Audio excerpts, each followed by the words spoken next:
রান্না করতে করতে টিনা ব্লগ অবশ্য সকালেই দেখে নিয়েছি, কিন্তু দুটো কমেন্ট পড়লাম। রান্না করতে করতে দুটো কমেন্ট পড়লাম। এখন বসে ভিডিও করার তো টাইম নেই, তাই এইভাবে কমেন্ট দুটো জবাব দিয়ে দিচ্ছি। কারণ ভিডিও করতে গেলে না এগুলো মাথায় থাকে না, ভুলে যাই পয়েন্টগুলো। তো প্রথম কমেন্টটা হচ্ছে, টিনা কাজ দেখিয়েছে, সুতরাং নোংরামো ছড়ানোর দায়িত্ব যাদের ওপর দেয়া আছে তারা চুপ করে থাকতে পারে? ফেক আইডি বানিয়ে দৌড়ে এসছে কাই কাই করতে করতে। প্রথম কথাটা হচ্ছে, ছিল রাজরানী হয়ে গেল চাকরানী। কারণ কি, একটা জায়গায় সে মারধর খেত, প্রমাণ হয়ে গেছে, কারণ 498 কেস হয়েছে। দ্বিতীয় কথা, অ্যাডসেন্স অ্যাকাউন্ট তার হাতে ছিল না। দাদাকে যখন ভাইফোঁটা দিতে বোধহয় আসতে দিত না, কি দিতে এসেছিলো, রাখি বোধহয়, রাখিতে এসেছিলো, একটা গিফট দিতে পারিনি। বান্ধবীর সঙ্গে শেয়ারে একটা গিফট দিয়েছিল, হাতে এইটুকু পয়সা থাকতো না, লক্ষ লক্ষ টাকার মালকিন। অথচ সেই বাড়িতে জুতো সেলাই থেকে চণ্ডীপাঠ করতো, সমস্ত কাজ করতো, শাশুড়ির হাতে কাছে সমস্ত গুছিয়ে দিত, সেগুলো দেখানো হতো না। একদম প্রথম দিকের ব্লগে দেখেছি বিরাট ঝাড়ু নিয়ে উঠোন ঝাড় দেওয়া হচ্ছে, কিন্তু পরের দিকে তাকেই তো নোংরা করে খাওয়া হচ্ছিল ছেলে কেড়ে নেওয়ার নাটকের সময়। সুতরাং কাজগুলি দেখানো হতো না। মা খুন্তি নাড়ছে সেটি দেখানো হতো, কিন্তু মা শুধু বসে খুন্তি নাড়ছে, জল থেকে আরম্ভ করে, মশলা থেকে আরম্ভ করে, মাছ মাংস ধুয়ে দেয়া, সবজি কেটে দেয়া, মশলা বেটে দেয়া, সব কিছু হাতের কাছে জুটিয়ে দেয়া হতো। কুকিং শোর মতো মা কুক করতো। সেখানে কোনো দিন তার কাজের কোনো দিন মূল্য দেয়া হয়নি। এমনকি সে যখন বাড়ি ছেড়ে চলে আসে, বলে সে পাটরানি, বেলা 10টায় ঘুম থেকে উঠতো। বেলা 10টায় ঘুম থেকে উঠলে ভিডিও কে ছাড়তো, এডিট কে করতো? লাস্টের দিকে নিজের হাতে সব নেবে বলে ফোনটা পাসওয়ার্ড দিয়ে রেখেছিল, 2-4টে এডিটও করতো, কারণ সেখানে মার কাজটা দেখাবে, বউয়ের কাজ দেখাবে না তাই। কিন্তু সমস্ত কাজ তো সেখানে করতো। সেখানে তো কোনো দাম পায়নি, তাহলে কাহেকা মহারানী। আর বাড়িতে এসে সসম্মানে, মানে বাবার কাছে ফিরে এসে সসম্মানে মায়ের হাতে হাতে মেয়ে কাজ করছে, সেটা নাকি চাকরানি। কি নোংরা মেন্টালিটি না!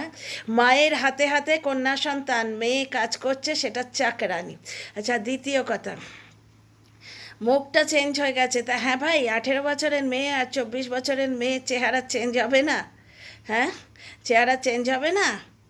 কিন্তু সেখানে অ্যালার্জি হতো যাই খেত, এখানে হয় না, সেটা দেখেছো কি?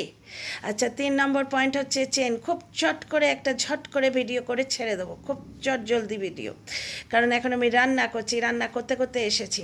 ব্যাপারটা হচ্ছে যে চেনটা, ওটা ইমিটেশনের চেন। কোনো একদিন হয়তো বাবার দেয়া চেন পড়েছিল। এই চেনটা কোন ইমিটেশনের চেন? একদিন অনেকগুলো দেখিয়েছিল, মনে আছে? অনেকগুলো চেন কিনেছি বলে ওই 20-25 টাকার চেন। আচ্ছা, এখানে একটি কথা বলি, যদি বাবার দেয়া চেনও হয়, সেই চেনটা নাকি জামাইকে দিয়েছে, তা হলেও মনে আছে রিকভারির ভিডিওতে নাতিকে দেয়া বলে সেই শাশুড়ি কেড়ে নিয়েছিল, নাতিকে দেয়া গিফট বলে কেড়ে নিয়েছিল। রিকভারির আইন অনুযায়ী বাবার দেয়া সমস্ত জিনিস ডিভোর্স আইন অনুযায়ী মেয়ের ফেরত পাওয়ার কথা। সুতরাং সমস্ত গয়না তো ফেরত পায়নি। ভাগ্যি সেই চেনটি পড়েছিল, ওর গলাতেই ছিল, অন্য গয়না ওকে পরতে দেয়া হতো না। এমনকি বড় বড় ব্লগারের বাড়িতে যখন সে যেত, তখনও নাকি গয়না দেয়া হতো না, এই বলে যে রাস্তায় ছিনতাই হয়ে যাবে, আর বাড়িতে পড়লে বাড়িতে ডাকাত পড়বে, এরকম নানা বাহানা দিয়ে তাকে গয়না পরতে দেয়া হতো না। এই একটি চেন তার হাতে ছিল। সারা জীবন 10 টাকার দুল দেখেছি আমরা মেয়েটার কানে, 10 টাকার দুল দেখেছি। একটি দুল চেয়েছিল, সেখানে তারা দেয়নি। তাহলে কাহেকা রাজরানী আর কাহেকা চাকরানী, তোমরা নিজেরাই বিচার করো। এখানে আসার পরই কিন্তু কানে সোনার দুল উঠে গেছে। ভাগ্যি সেই চেনটি নিয়ে এসেছিল, না হলে এটাও ফেরত পেত না, এটাও ফেরত পেত না। রিকভারি ভিডিও অনুযায়ী, রিকভারি আইন অনুযায়ী বাবার দেয়া সমস্ত জিনিস ডিভোর্সের আগে মেয়ের ফেরত পাওয়ার কথা। সুতরাং চেনটি যদি বাবা দিয়ে থাকেন, মেয়েটির ফেরত পাওয়ার কথা। বুঝতে পারছো? ভাগ্যি সেটি এনেছিল, ভাগ্যি সেটি এনেছিল, তাই এটা পেয়েছে, না হলে বাকি তো সব গাপ হয়ে যেত এবং গাল গল্প রচাতো যে নিয়ে গেছে, চুরি করে নিয়ে গেছে, পাছে ফেরত দিতে হয়, তাই ওই সোনা চুরির রটনাটা। তা আপাতত এই দুটো কমেন্টের জবাব দিলাম, বাকি ধীরে সুস্থে বসে ভিডিও করব, আনছি ভিডিও।